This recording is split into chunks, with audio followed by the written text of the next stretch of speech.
Hello everyone, today I'll be showing you how to play the Caro Khan Defense, which is played at every level from beginner, intermediate, all the way up to the Grandmasters. Now, this opening can only be played if White starts the game off with e4. Now when White plays e4, we respond with the move c6. Our idea is to play d5. Now, White can respond with many moves. Most games you will face the move d4. Against d4, you want to strike back with d5. Now from here, there are three different variations that White can play. They can either push their e4 pawn, they can take your d5 pawn, or they can ignore it and play a move like knight c3. First, we look at the exchange variation, where they take your pawn. When they do take your pawn, you take back. Now you would just continue normal development.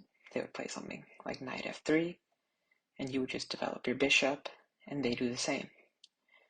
It's normal development. Completely normal development. White would castle, you would move your bishop out, and you would castle. This would only happen if they take, and you would play a game now on where you can't use your bishops as much and you rely more on your knights and try to win the endgame. This is a very balanced game. Instead of taking, they can also push. Now, after pushing, the main line is to play bishop f5. And you would continue somewhat like this. You'd play e6 after you move your bishop out, so your bishop doesn't get trapped inside. Pawn to c5.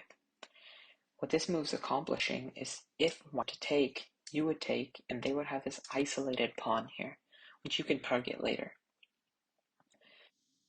Now instead, you can start the game off with c5. Now you might think this time the pawn's hanging because our bishop isn't defending. Well, if they do take our pawn, then we move our pawn up, and they can play multiple things here. First, they can try to defend their c5 pawn by playing a move like b4. In that case, you would play a5 and try to take both pawns and weaken their structure. Now, if they try to hold on to their pawn, you just do this, you trade, and you get your knight out. Now you threaten this pawn, and there's not much they can do. Their whole structure is really weak. Now instead of this, if you play this, a5, they can also push their pawn, their b4 pawn. If they do push their b4 pawn to b5, you would then play just taking their c5 pawn, and they would play something like this. This is to attack this pawn. Now the game can continue from here.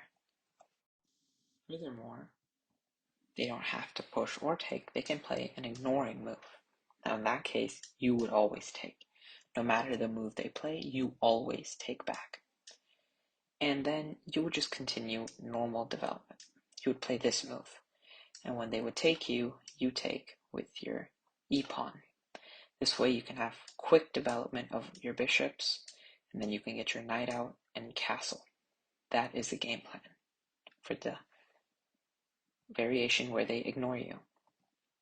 Now there's one more variation, which is for the more intermediate players, the higher level players, is when they do this and they push and you move the bishop out, they can play this. This is the tall variation.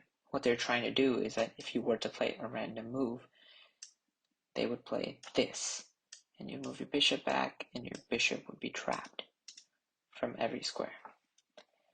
That is the point of that move. So you would just play h5 to block them. Thank you for watching my video on the Caro Khan Defense. Please subscribe if you liked the video and hit the like button.